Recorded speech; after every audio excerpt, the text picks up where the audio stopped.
This is Teen Quest Live, where we create online conversations about youth culture, parenting, and issues facing youth workers in today's world. Our host, Mark Witt, has served as a pastor and youth pastor in multiple churches, and he's the founder and director of Teen Quest, a youth ministry that creates peak experiences for youth groups and teenagers through camping, events, missions, and evangelism.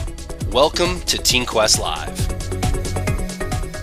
Hi, this is Mark Witt. I believe the United States of America is a launching pad for world evangelization. The Great Commission says in Matthew 28:19 to make disciples of all nations. How can we do this? How can we evangelize the nations? I have not been in most parts of the country, but yet God commands us, tells us to go out and share the gospel. Today we're going to talk about missions. My guests are Steve Warner from Crossroads Church and Dave Welsh from Discovery Christian. I'm glad to have you guys with us. Now, Steve, where is Crossroads Church? Where are you located? We're located in Circleville, Ohio. It's about 20 minutes south of Columbus, just due south. All right. And what about you, Dave? Where's your church? Discover is in Dublin, Ohio, which is a northwest suburb of Columbus. All right. I spent about 4 years in Westerville, Ohio at Otterbein College years ago. Yes. So I have a lot of memories of that area. Well, guys, I know you believe in missions. We talk about in Matthew, the Great Commission, and missions is something that, you know, the church does talk about a lot. But how would we define, Steve? How would we define missions in your definition?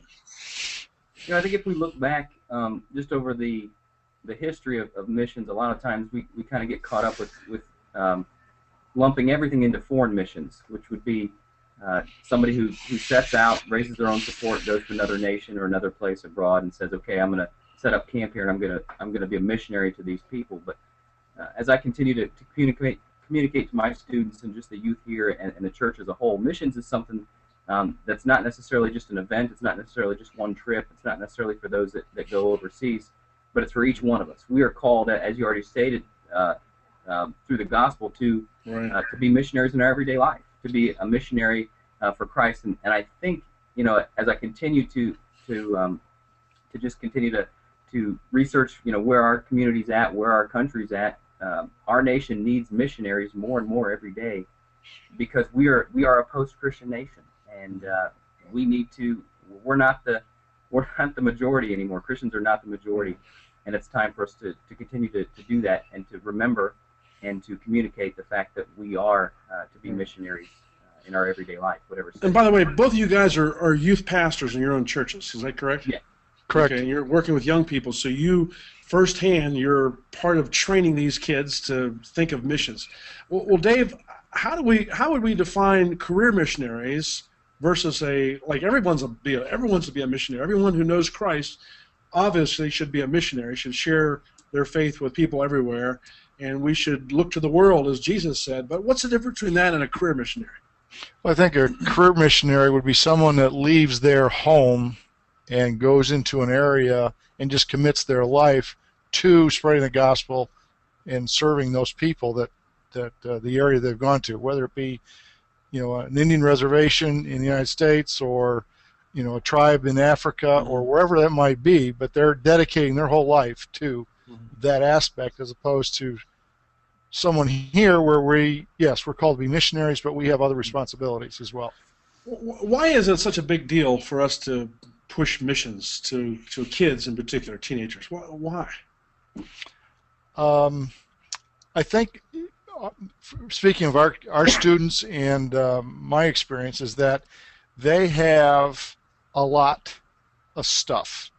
And when you say, we want you to go on the mission field, that means they got to give up stuff. They got to get out of their comfort zones. And there's some reluctance to do that. But once you get them out of there, I think it really does impact their world vision of what life is about. Steve, have you guys taken any kind of short-term mission trips with your young people? Or do some of your kids, are they involved with some organization that does mission stuff? Yeah, we have a few that maybe not something where they would take their time away, but they they sponsor Compassion Children, that kind of thing, those kind of missionary opportunities. We do offer and facilitate a mission trip every summer, and we do mission activities. We try to do 3 a year. Usually those are local. The past 3 years, I'm coming up on my 4th year, we have done stateside mission trips here in the United States to kind of give them a taste and understanding that there is poverty, there is need right here in their own country and in their own community as well. And so we've done some of those things. We've gone up to Columbus a couple times on some weekend kind of things. But I think above all else, getting, as Dave said, getting them out of their comfort zone, getting them away from their stuff. It's something that we cannot communicate enough to this generation that's coming up, that's saying, I want it now, I want everything, and I want it, I want it at my pace, not at the pace where I'd have to work for it or have to sacrifice. Now, do you believe in the Great Commission? I mean, in Matthew chapter 28, do you believe that Great Commission is for us today? I do. I believe that the gospel is for all people for all time, and I believe that now is as important a time as any that we need to continue to make disciples. We need to continue to go out and to continue to evangelize and both bring people to Christ and disciple them along the way. Yes, for sure. And I think that. Go ahead. Okay, I was going to say I think that it's important too. We've continued to do this as we move. The people that we do serve, it's not just a one-time flash in the pan and done, but it's a continued relationship. And sometimes it's a long-distance relationship. Matter of fact, most of the time it is. Sometimes it's in our own community. Okay. But we continue to try to meet their needs, not just physically, but spiritually as well. And the past 2 years, we've done a trip down to Virginia, and we duplicated that trip. And when we were there, we attempted to try to connect the people that we served with a local church so they can continue to reach them as well. Well, Dave, do you believe in the Great Commission, the term that we use, Bible term that we use in Matthew 28, that we need to get out the gospel to the world? Absolutely. I mean, it is biblical. We're called to do that, and what about it's in our own neighborhood or overseas? What about groups that don't give out the gospel? They go out and they just help the poor, or they just help the needy, and they just do good, nice things for people, but the gospel is not shared. The Christianity is not proclaimed, but they just kind of do some nice things. Is that really mission work? Well, from my perspective, when we go out, we show the love of Christ. And through that, showing his love, they may ask us, well, why are you doing this? So, well, we're Christians. We're called to go out and serve. Now, we may not open up a Bible at that point and say, here it is, and here's why we're doing this. But when they see us working in Christ's love for them, it starts raising questions and awareness to what the Christian walk is about. Mm-hmm. Yeah. Well, if I could add to that, I try to encourage our students in this way. You have to discern where the people are at that you're serving, doing physical things. But at the same time, I think it's very important that we realize, and I communicate this line to them all the time, you may be the only Bible that someone else ever reads. And so your actions and the way that you selflessly give of yourself, your attitude, the way that you interact with other Christians is extremely important, probably in some cases more important than sharing with them one Bible verse, because they're going to see it lived out. They're going to see Jesus incarnate in you rather than just read it in a book. Yeah, it's been attributed to a number of people, but go out and spread the gospel, and if necessary, use words. Exactly. We show much more about the gospel and about the Bible by what we do, not what we say. I remember a number of years ago taking a group of students up to Canada, and one of my leaders gave me problems. I had to send the leader home. Can you believe that? And I thought, boy, what a poor example. But those things happen. Now, my understanding is, I don't have any facts to back it up right now in front of me, but my understanding, there are more missionaries around the world, and there's a lot of missionaries around the world, that are being persecuted today, being put down or persecuted physically or even mentally, than any time in the history of the world. Have you heard that? Yes. I was at the recent International Conference of Missions back in, I believe it was November, and that was something they brought up, is that the most persecuted sector of society right now is Christians and Christian missionaries. There's a pastor, Saeed Abedini, an American guy imprisoned in Iran. I don't know if you've heard about him on the news. but he was sentenced to 8 years in prison in Iran for coming back and I guess taking care of some business. He wasn't even preaching the gospel at that time. He was just coming back, and they threw him in jail, and he's in prison for 8 years. They say 8 years in an Iranian prison is torture, and he probably will not even live the 8 years he's in there. What do we do? What do we do? I feel helpless. What do we do, Americans, for people like this? And knowing that there's persecuted Christians around the world that are suffering and hurting for the cause of Christ. I feel helpless. What can we do? Well, I think, one right off the bat is prayer is obviously the central to us. Any effort that we could ever do physically. But I think when I look at those types of situations, many times we'll hear the prosperity gospel kind of preach, and it's supposed to be perfect and this and that. But when I look at the Bible and I look at the people that were central to the start of the first church, many of them were martyred, and many of them were ridiculed and lost their lives for their faith. And as I look at that, and I'm continuing to be challenged by that, I realize that it's not all about us having a safe life. It's not all about everything being perfect. Now, being here and experiencing the freedoms that we have in the United States, my perspective is a little bit different than someone that may be being ridiculed or anything else that may occur in another nation. But I think it's important for us to realize that the key is to gain perseverance. The key is to continue to move along and to share the gospel, not to have a perfect life as in the standards that someone in the United States would say this is what you want to have. This is the American dream. Right. If I could, I think it's a change of perspective. Right. If I could add to that, just in addition to prayer, but also raising the awareness of this going on.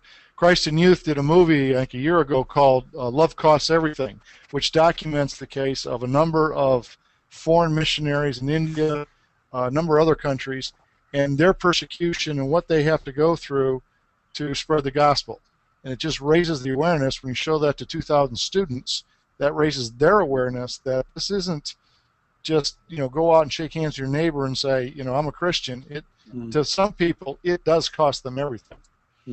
Now, do you guys have anybody in your youth groups, maybe juniors or seniors, that are showing interest in going on the mission field and spending their livelihood, their life on missions? Are you finding that? Are you finding the trend to be that way, or maybe not so much that way? I have several students. We took 15 students to Haiti last year, and we've gone to Toronto with a group of students, in Jamaica and a number of other places, both foreign and domestic.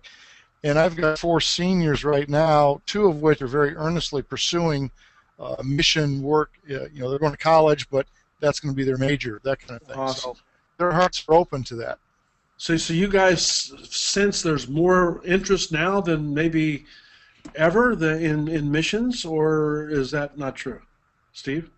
I definitely think it's at its height. I believe that I'll echo what Dave said about the awareness. The more that you put in front of these students, the more they are responding. And if you look at social media, if you look at just what they stand for, our students want to be part of something. They want to stand. They want their life to matter. And as they see social injustice around the world, they want to step up and be part of that. And if it means sacrificing themselves, many times they will, because they want to be part of something larger. And in this case, we're happy and we're encouraged that it's the gospel. And so, I'm seeing several of our students, step out and say, yes, I'd like to do this. I'd like to be part of that. In the past, I've had students in other youth ministries that have stepped forward. And one, she has a passion for India, and she wants to eventually start an orphanage there. She'll go for months at a time and just go and love on the kids there, because she wants to make a difference in their life. And I if I could take just a moment, she reminds me of the story about the student walking along the beach, or the child walking along the beach, and they're throwing the starfish in, and I'm sure you guys have heard this one before, and how he takes one starfish, he throws it in, and the man questions him about the difference he's making. He said, well, it doesn't matter if may not be making a difference in the life of all these starfish, but I'm making a difference for this one, and he throws one in, and that's her perspective. I can make a difference one person at a time, one child at a time. If I can change this child's life if I can save this child's life, then that's all worth it. Right. And just if I could add to Steve's comment, which is very good, all our students see is what our culture shows them on TV and radio and the internet. Yeah. And so they see me. When you get them out of that and you can show them what else is going on in the world, that does open their hearts. That does open their world vision to something else. And Right. it gives them that sense of purpose. I can make a difference in somebody's life. You know, during the winter time, we do our weekend snow camps here at the Teen Quest Ranch, and every weekend I usually challenge kids on on reaching the world for Christ. And one of the things I challenge them to do is to find a country, put a map of the wall or map of the world on their wall at home, and then find a country they're going to adopt. Find a country they have a passion for. Begin to pray for that country. Begin to research about that country. Begin to find a missionary that serves in that country, and maybe begin to give support to that missionary, and then one day pray about going on a trip somewhere and go and visit that missionary and get involved.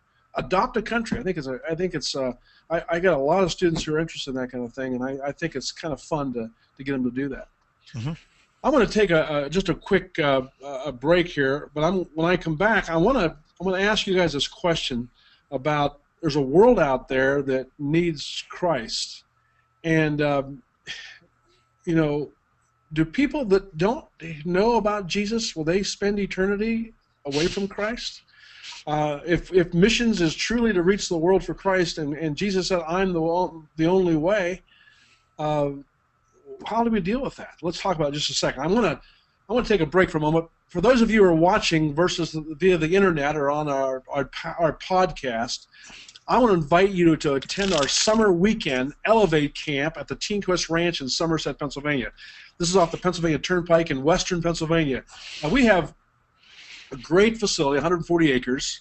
We have activities such as paintball, airsoft, climbing walls, team building elements, horses, boating, swimming, go-karts, skate park, bouldering, biking, and much more. We have great speakers, awesome worship, and the list goes on. Now, I want you to give us a call or check out our website for more information about this great weekend. We actually have 3 weekends in the month of July. It's called Elevate Camp, or Elevate. Call us right now at 800-288-8336. That's 1-800-288-8336, or on the web, teenquest.org. And I promise you, this weekend will be awesome. So sign up today. I'm talking with Steve Warner and Dave Welsh, great youth pastors in Ohio, and we're talking about missions, and we believe strongly that missions is a part of the local church and part of what we should teach our young people. I am concerned about when Jesus tells us that he is the only way, the truth, and the life. No man comes to the Father but by me. We have a world out there that needs Christ. And if that's true, if what Jesus said is true, I am the way, the truth, and the life, and people are lost without Jesus for eternity, man, that puts a big responsibility on the church. Dave, how do we handle that? I mean, people are as I understand the Scripture, people are lost for eternity, and if we don't reach them with the gospel, they're going to be lost for eternity. I think all what we can do is, it's kind of like the starfish approach. We have to make that effort one at a time. Get out of our comfort, spread the gospel. We can't eat all of that in one bite. What happens to those that never hear of Jesus, as opposed to hear and don't choose to accept or relate to it? That's up for God to decide. I just know that the gospel tells us we need to go out and spread the word wherever that he takes us or tells us to go. And we need to be faithful to that. Steve, does that put a different perspective on things when we, with a great responsibility we have to get the message out to the world? I mean, are we losing the battle? You know, I think it doesn't take the burden is still there, but I think we need to take a different perspective, and that is that God doesn't need us. He wants to use us. He wants us to be faithful. And if we're faithful in the mission that he gives us, if we step out and say, yes, I will go where you want me to go, I will sacrifice. I will do whatever it is that you ask me. Then He'll take care of the rest. And I think that the God that we serve, He's just, yes, but at the same time He's merciful. And I think that even if somebody doesn't hear the gospel presented in a certain way with a certain track from somebody from America or another missionary from somewhere else, that's not going to be the last line of defense. That's not going to be the only thing. I do believe that the only way to heaven is through Christ, yes, but at the same time, I believe that God can reveal Himself in different ways and through different avenues than just using us. Yes. Now the burden's still there. The burden's still with us. We still have to do it. But at the same time, He will take care of His flock. Now let's talk to a young person right now that may be listening or watching that say, I want to get involved in some kind of a mission. I want to learn about this. I want to know more about missions. Dave, what can we tell them? How do they get started in learning and growing and being a part of missions in the local church? Well, I think number one, it starts with prayer and getting in Scripture as to why they want to go do this. What is it on their heart that says, I feel I'm being called? And then once that's in place, or you then start to nurture that and give them opportunities to serve, whether it be across the street, across the state, or across an ocean someplace. You take them out and nurture that, show them what it means to be in His service and to surrender themselves to whatever He wants us to do, to go and work in His name. Mm-hmm. Steve, what could you add to that? How does a student get started in missions? I mean, wouldn't missions be in his own public high school? If he's not telling his neighbor or his friend down the street about Jesus, how can we expect him to go to Africa or the Caribbean or South America or wherever to spread the gospel? I believe that the journey of 1,000,000 miles begins with one step, and I think that I'll echo what Dave said about the foundation being with the right purpose, being in prayer and the Scripture, and seeing why we want to serve. But at the same time, I think that God, because we're created in His image, has placed in each one of our hearts and each one of us to want to serve, to want to step out. And I think what you said about in your local high school or middle school, I think it's important because God's going to start with something small in many cases. He's going to say, okay, here's an injustice right in front of you. And then He's going to see how you respond. And if you respond by saying, yes, I'll step out of my comfort zone and I'll do this, then okay. Right. And maybe it'll break off another piece, and your passion will begin or continue to grow from that as you continue to respond to the things that God places in front of you. I think, after, kind of discerning what the purpose is for serving and seeing what that looks like, I think that an important prayer to pray is God, put in front of me a need, put in front of me something that a person or an injustice, something that's going on that I can actually step out and make a difference. And if that's locally, okay. If that's foreign, okay. But God, please reveal that to me. Please make it apparent to me. And then cut out some of the busyness so that you can actually hear it, so that you can actually take some time and respond. Let's talk one more last thing. Let's talk up to the youth pastor right now that maybe he's questioning, well, should I get my kids involved in any kind of mission outreaches? Should I? These kids aren't ready. They're too young, or they're just not ready spiritually, or they're just too whatever. Steve? What do you say to a youth pastor? I think you can always, no matter how old someone is, you can always find a place for them to serve. I believe that it's important for us to continue to begin to stretch them at a young age, because if you wait until they're older, the priorities will begin to mount, and service will not be one of them. Right. And as Dave talked about, taking them away to a situation where they're going to be out of their comfort zone, that opens their eyes at that age to be able to come back to their normal environment or to their regular environment, to be a missionary in their school or on their teams and their band and the choir, wherever they find themselves, clubs, whatever.